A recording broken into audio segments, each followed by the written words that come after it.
सबको मोर नमस्कार।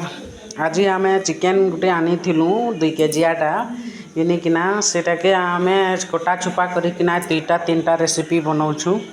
आ रेसिपी देखाऊँ रुह टिके रेसिपी बनई देखुन एटा मुई चिकेन टिक्की बनामी। एटा सब अदा लहसुन जाना भी देवार कछा मुई दे देइछे सब मिक्स कर देइछे। एटा माने सब मिक्स करकिना थोड़े बनई थिली वीडियो रे देखबे वीडियो देखी हेटा बनाऊँ। एटा भी मिक्स करकिना गोटे तरक हेटा चिकेन रो एटा तावा बसई ये चिकेन टिक्की बनामी।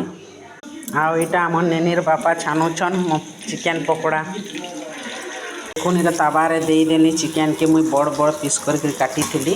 एटा बनाऊँ किना खाइबे भल लागसी एंता तावा रे उल्टे किना देखुन एटा मुई पलटई देइछे टिके उल्टा पुल्टा करी दे देखुन हमर चिकेन टिक्की हे गला एखन खाइमु आम।